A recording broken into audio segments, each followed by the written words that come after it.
dans cette deuxième partie, je vais chercher à repenser la nature de l'ordre du désir en montrant que c'est un ordre culturel qui ne prend pas la forme d'une finalité, mais plutôt de régularité et de grande structure.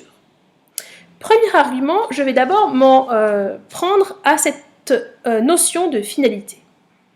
S'il y a bien au cœur du désir un ordre, c'est-à-dire une relation réglée entre des termes, ce n'est pas l'ordre d'une causalité finale, mais plutôt d'une causalité efficiente et motrice.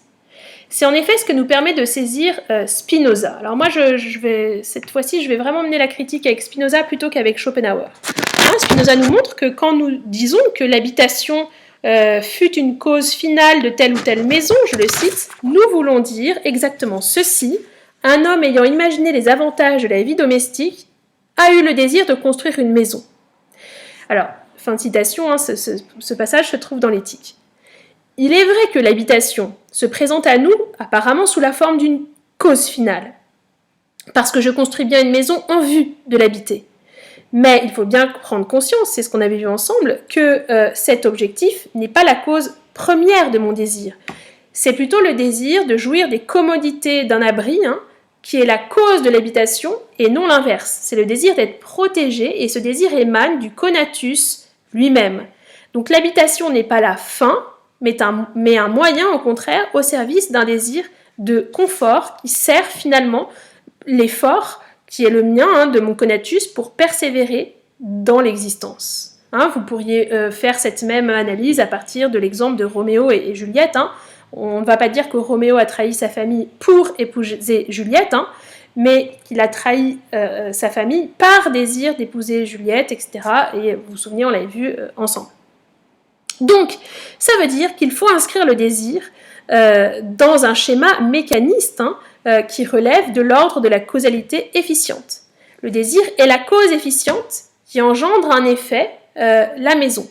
Voilà. Et si je n'avais pas le désir de persévérer dans mon être et d'avoir une existence confortable, eh bien, la représentation d'une telle fin serait sans aucune efficacité sur moi. D'accord ? Donc, l'ordre du désir, cette relation réglée entre un sujet et un objet, n'est pas un ordre final, mais bien un ordre de la causalité efficiente. Et on voit bien que cette conception du désir est contemporaine d'une science qui elle-même rejette l'explication des causes finales pour la nature et va chercher dans le réel plutôt des relations constantes. Et c'est ce que Spinoza va montrer. Si l'homme n'est pas un empire dans un empire, s'il est une partie de la nature soumise comme les autres aux interactions avec les autres parties, puisqu'il n'est qu'un mode et pas une substance, ne peut-on pas trouver dans le désir un ordre régulier comme celui de la géométrie et des mathématiques? Alors là, j'attire votre attention sur un point que je n'ai pas soulevé en cours, et c'est dommage, un point très très important, mais ça n'est pas trop tard, merci le confinement, qui se trouve justement dans un texte qu'on n'a pas lu, mais que je vous avais photocopié, et je vous demanderai de fouiller dans vos affaires, de retrouver cet exemplier-là, Spinoza, le désir comme puissance. Je vous avais donné un certain nombre de textes, notamment sur la deuxième page, le texte numéro 3. Voilà, extrait de l'Éthique, de la troisième partie de l'Éthique, intitulé de l'origine et de la nature des affections. Dans ce texte, Spinoza, donc ce texte ouvre la troisième partie, il se trouve dans la préface, et Spinoza va se justifier, va expliquer pourquoi, alors que jusqu'à présent dans l'Éthique, il a traité son propos à la manière des géomètres, more geometrico, pourquoi est-ce qu'il va continuer à suivre cet ordre géométrique et démonstratif? Souvenez-vous, l'Éthique, c'est ce livre extrêmement aride à lire, proposition, définition, démonstration, conclusion, etc. Spinoza nous dit qu'il va suivre cet ordre géométrique pour parler du désir. Alors c'est vrai qu'on pourrait être surpris. Parce qu'on pense, comme Carmen, que le désir, c'est le désordre, c'est la fantaisie, c'est la folie, etc. Et c'est ce qu'il dit dans ce texte. Je prends la lecture. Quand on lit la plupart des philosophes qui ont traité des affects et de la conduite des hommes, on dirait qu'il n'a pas été question pour eux de choses naturelles, réglées par les lois générales de l'univers, mais des choses placées hors du domaine de la nature. Ils ont l'air de considérer l'homme dans la nature comme un empire dans un autre empire. À les en croire, l'homme trouble l'ordre de l'univers bien plus qu'il n'en fait partie. Voilà. L'homme trouble l'ordre de l'univers. Et effectivement, c'est bien comme ça qu'on se représente les passions humaines, je commente à moi-même. Ces passions humaines seraient une sorte de trouble, de désordre, qui introduirait comme ça une sorte de contingence dans le réel. Et l'homme aurait ce privilège de troubler l'ordre de la nature. Et le désir serait vécu comme ça. Mais pour Spinoza, il n'en est rien. L'homme est une partie de la nature, et le désir fait partie de la nature. Et la nature est partout la même. Donc il n'y a pas de raison, c'est ce qu'il va nous dire dans la suite du texte, que le désir n'obéisse lui aussi à des lois et à des relations constantes et régulières. Il n'y a pas de raison qu'il se comporte autrement que le reste de la nature. Je prends le deuxième paragraphe.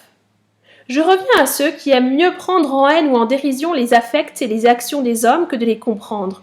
Pour cela, sans doute, c'est une chose très surprenante que j'entreprenne de traiter des vices et des folies des hommes à la manière des géomètres, et que je veuille exposer, suivant une méthode rigoureuse et dans un ordre raisonnable, des choses contraires à la raison, des choses qu'ils déclarent à grands cris, vaines, absurdes, dignes d'horreur. Mais qu'y faire? Cette méthode est la mienne. Rien n'arrive, selon moi, dans l'univers qu'on puisse attribuer à un vice de la nature. Car la nature est toujours la même. Partout, elle est une. Partout, elle a même vertu et même puissance. En d'autres termes, les lois et les règles de la nature, suivant lesquelles toute chose naît et se transforme, sont partout et toujours les mêmes. Et en conséquence, on doit expliquer toute chose, quelle qu'elle soit, par une seule et même méthode, je veux dire par les règles universelles de la nature. Il suit de là que les affects, tels que la haine, la colère, l'envie, et autres de cette espèce, considérés en eux-mêmes, résultent de la nature des choses tout aussi nécessairement que les autres choses singulières. Et par conséquent, ils ont des causes déterminées qui servent à les expliquer. Ils ont des propriétés déterminées, tout aussi dignes d'être connues que les propriétés de telle ou telle autre chose dont la connaissance a le privilège exclusif de nous charmer.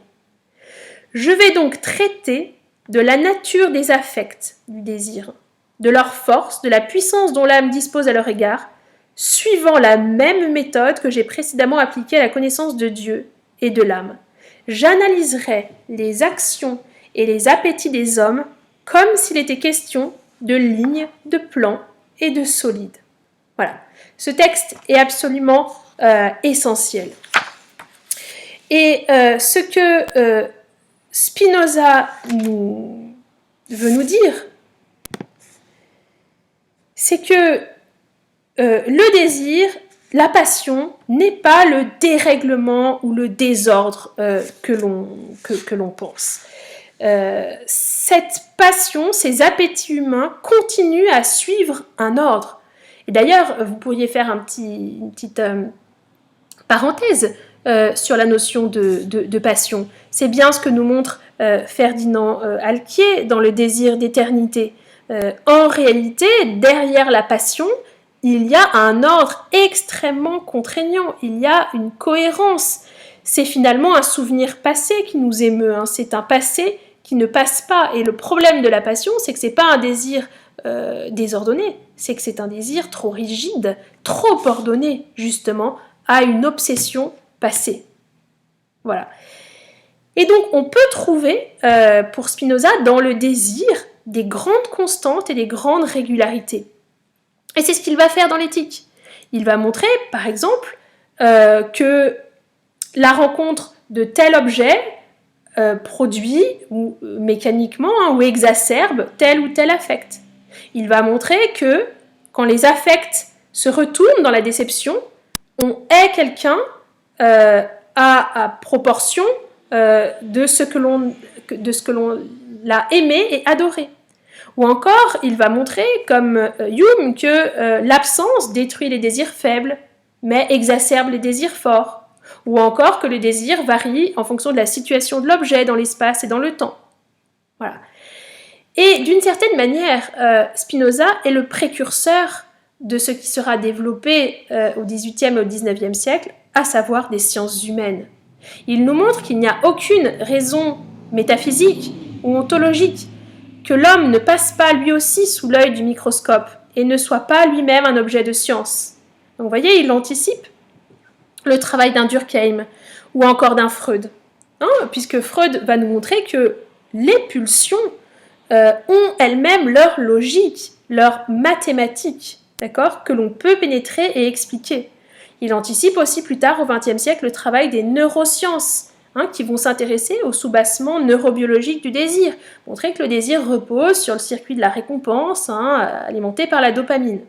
Voilà. Donc, conclusion de mon argument, l'ordre du désir n'est pas un ordre finalisé, mais un ordre mécanique lié au choc des différentes parties du monde. Et vous pouvez prendre l'exemple de Phèdre, je vis, je rougis, etc. Et cet ordre peut être systématisé par des lois et exhibé par des physiciens des passions humaines que sont les moralistes. Et d'ailleurs, ça sera le projet de tous les moralistes du XVIIe et du XVIIIe siècle que de chercher à faire ce que Newton a fait, lui, pour la physique, à chercher à le faire pour la vie morale. Et on va trouver ça chez Hume, souvenez-vous, dans son traité des passions, chez Descartes, dans les passions de l'âme, ou encore chez Spinoza. Voilà.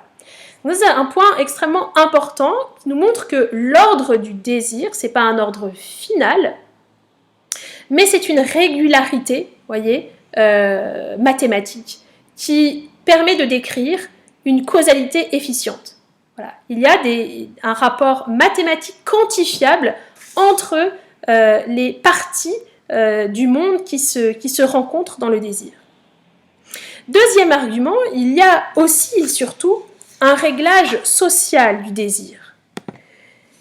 Ce que les sciences humaines, à partir du XVIIIe et du XIXe siècle, vont montrer, surtout du XIXe siècle, c'est que l'ordre du désir est bien souvent un ordre social, parce que le désir humain est socialisé, et surtout parce que, puisque son objet n'est pas fixé par un désirable naturel, il est toujours suggéré par le spectacle du désir des autres, dans un ordre qui, dès lors, est arbitraire et construit.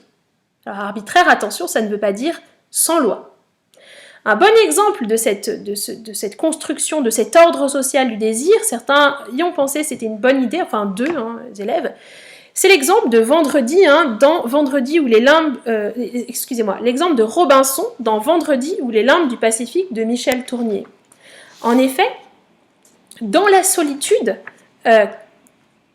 alors que, voyez, la vie sociale ne pèse plus sur lui de manière coercitive, Robinson réalise justement à quel point la vie sociale avait façonné son désir, façonné sa perception du temps, etc., de lui-même, mais aussi son désir. Je lis ce que je vous ai mis dans l'exemplier, donc c'est une petite citation que vous avez ici. Le désir est un torrent que la nature et la société ont emprisonné dans un biais, dans un moulin, dans une machine pour l'asservir à une fin dont par lui-même il n'a cure. À mesure que la construction sociale disparaît dans la solitude, l'échafaudage d'institutions et de mythes qui permet au désir de prendre corps s'effondre. Voilà. Et donc, cet ordre social du désir, vous aviez plusieurs possibilités pour le décrire.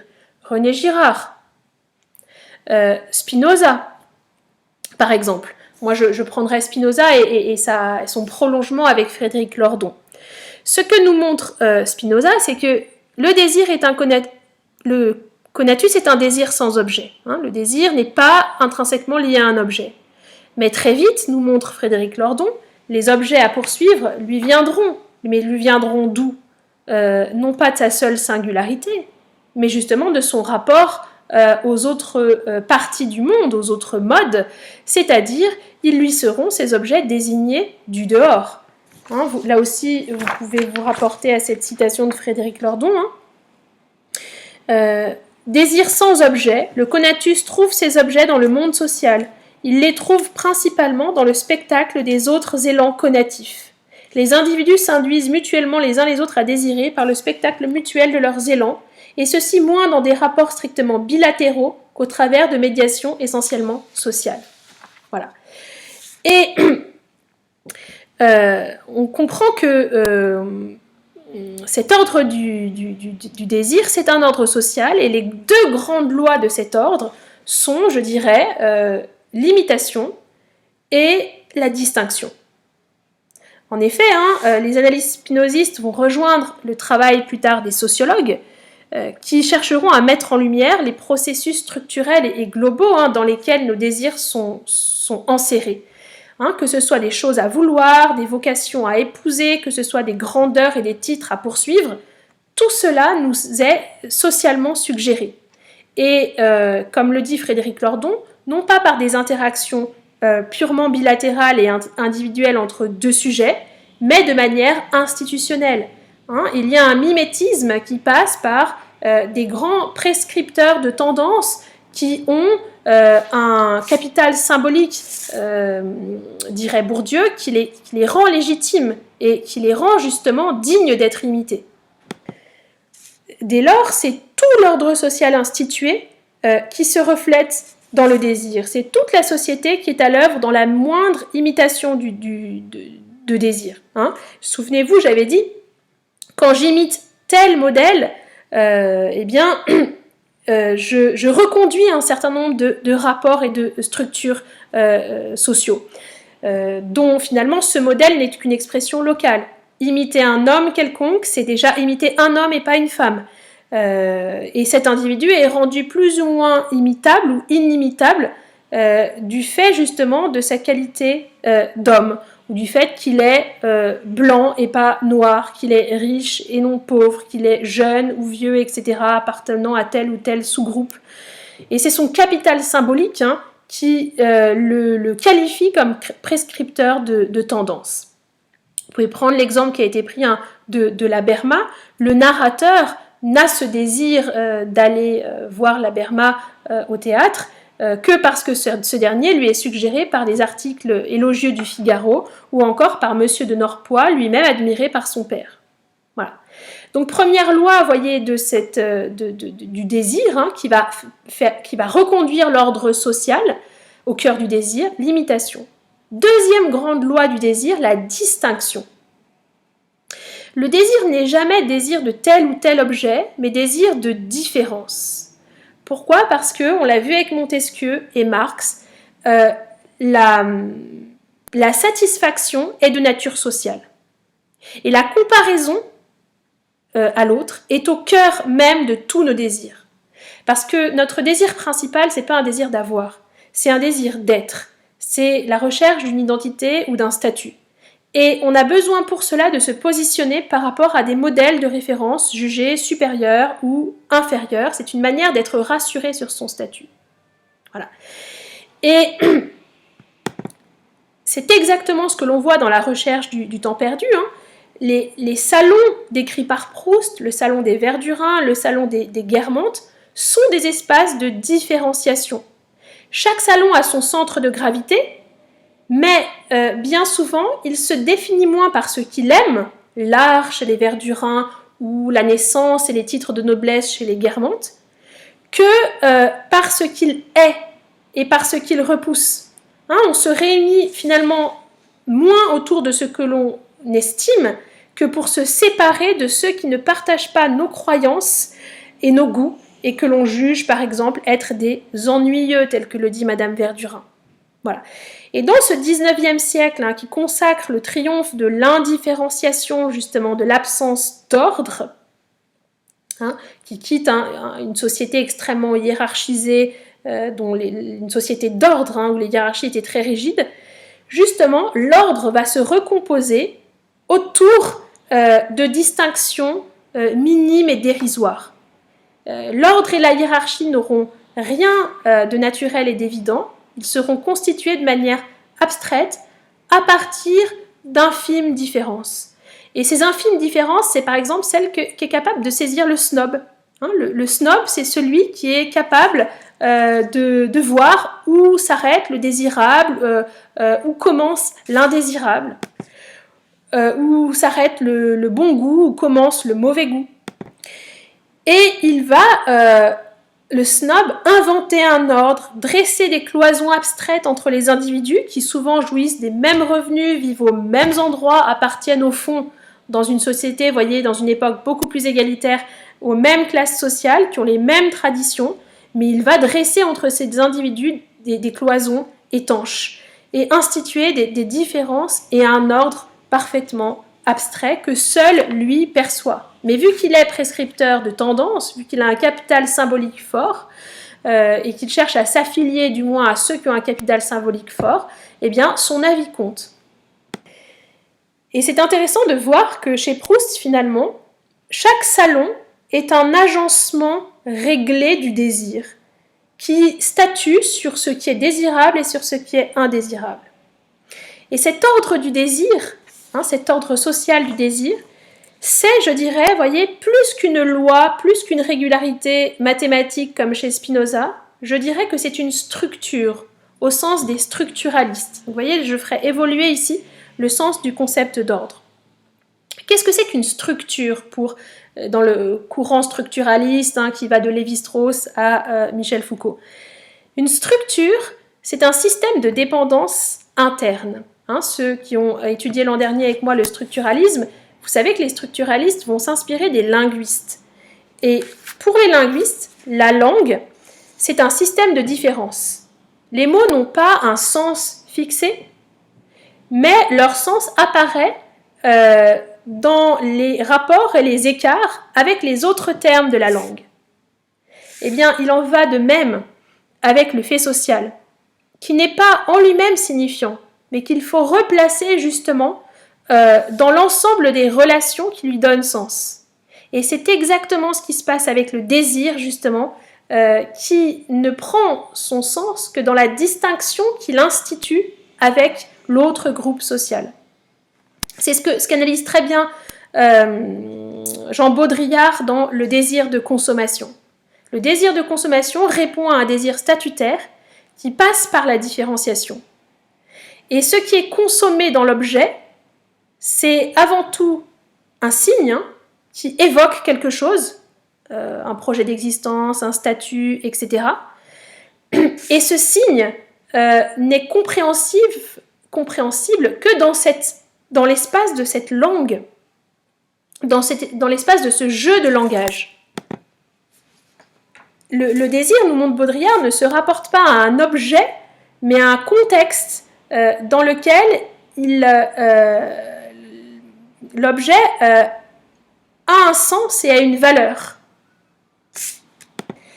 Il veut dire quelque chose, mais il veut dire quelque chose parce qu'il fait comme si vous voulez, il nous affilie à un groupe dont on cherche à capter l'identité. L'objet à la mode, par exemple, le must, comme on dit, il est désirable non pas en lui-même, mais dans sa relation à ce qu'il évoque. Et parce que c'est un signe de ralliement au groupe dans lequel on veut pénétrer, groupe qui se distingue d'un autre groupe, le groupe du mauvais goût, par exemple. C'est ce que montre très bien Bourdieu sur le goût. En fait, le goût des uns se définit bien plutôt par le dégoût du goût des autres. Voilà. Et donc, on comprend que, en fait, le désir fonctionne comme un langage, comme une langue. Il fonctionne comme une structure, comme un jeu, voyez, de dépendance interne. Et c'est exactement ce qu'on voit dans le roman Les choses de Georges Perec, où le couple Jérôme et Sylvie se trouve totalement désarçonné lorsqu'ils vont vivre en Tunisie, parce qu'ils ont perdu finalement le jeu de langue dans lequel leur désir était signifiant. Voilà. Donc l'ordre du désir, c'est aussi l'ordre d'une structure, c'est l'ordre d'un langage, d'une langue. Et ce qui l'organise, c'est comme la langue, c'est ce jeu subtil de petites différences. Jean Baudrillard montre que la logique de la consommation, c'est certes la logique de la sémantique, mais c'est aussi la logique de la distinction. La consommation s'organise autour d'une hiérarchie où une élite directrice, les Parisiens par exemple, élit des objets qui les distinguent. Et cette élite directrice s'efforce toujours de maintenir cette petite différence, ce temps d'avance qui lui assure sa supériorité. Et le consommateur moyen de province, comme vous et moi, eh bien, a toujours un peu un temps de retard. Et si la mode change, c'est pour maintenir justement cette petite différence qui fait toute la différence. Justement. Voilà. Donc, ce qui est intéressant, c'est qu'on voit qu'on désire toujours dans un ordre qui est une structure. Et d'ailleurs, qu'on soit en haut de la structure ou en bas, qu'on soit au centre ou à la périphérie, on est tous asservis finalement à la structure et on la perpétue. Personne ne décide réellement de cette structure. Personne d'ailleurs ne la perçoit et chacun l'accepte et la perpétue dans son désir. Voilà. Et donc la dernière idée vers laquelle je m'acheminerai, c'est que finalement, l'ordre du désir, c'est pas seulement une loi, c'est pas seulement une structure. L'ordre du désir va aussi installer une hiérarchie. Et là, on est en train de le dire avec Baudrillard. Le désir va refléter un ordre préexistant, des rapports de domination et de pouvoir qu'il trouve déjà là et qu'il consacre. Alors là, vous pouvez tout à fait utiliser Frédéric Lordon. La vie sociale est organisée autour de désirs maîtres qui permettent de collinéariser les autres désirs.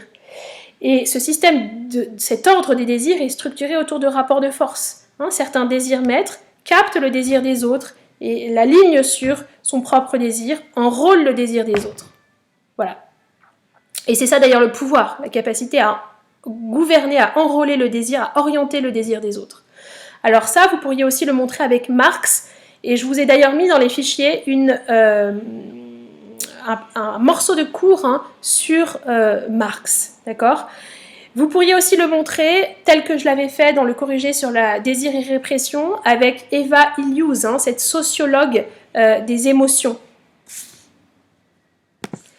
Là aussi, je vais vous placer dans les fichiers une interview d'Eva Illouz sur son dernier livre, La fin de l'amour. Eva Illouz est une sociologue israélienne qui fait porter tout son travail sur les émotions. Ce qu'elle veut montrer, je la cite, c'est que la sociologie veut nous montrer que les expériences psychologiques, désir, pulsion, angoisse, jouent ou rejouent les drames non de l'enfance, mais de la vie collective. Notre expérience subjective est un reflet et un prolongement des structures sociales incarnées et vécues à travers les émotions. Voilà. Je pense qu'on ne peut pas, écrit-elle, extraire le sentiment amoureux de toute l'armature sociale dans laquelle il naît. Voilà. Et donc ce que les sciences humaines et ce que son travail de sociologue va montrer, c'est que l'ordre du désir, c'est un ordre socialisé, voilà, et pas un ordre naturel. Qui repose sur un fait social global, voilà, qui porte le chiffre de la civilisation qu'il a enfanté. Alors sa grande thèse dans La fin de l'amour va consister à étudier ce qu'elle appelle les formes de non-relation ou de relations négatives, telles qu'on peut les voir apparaître dans les nouvelles formes de la sexualité sur les réseaux sociaux, les sites de rencontres. Ce sont les ultimes fruits de la révolution sexuelle qui recomposent les relations entre les individus. Et on se rend compte que l'amour est marqué aujourd'hui par une grande précarité, par une forme de non-engagement. La rencontre d'un soir, etc. Et en fait, ce qu'elle va chercher à montrer, c'est qu'en réalité, les hommes et les femmes ne sont pas égaux dans cette nouvelle configuration.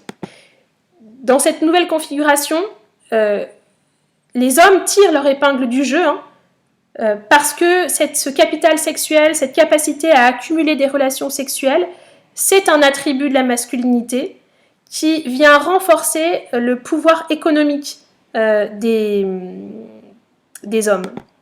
Voici ce qu'elle écrit. Le capitalisme a permis aux hommes de forger leur identité en dehors du foyer. Mais les femmes, elles, sont restées assignées à la sphère familiale et aux soins, jusque dans les années 70. Et l'identité féminine est beaucoup plus, elle, tournée vers cette préoccupation du soin, vers l'affectif, vers le relationnel. Et donc, les femmes vont beaucoup moins trouver leur compte dans ces nouvelles configurations.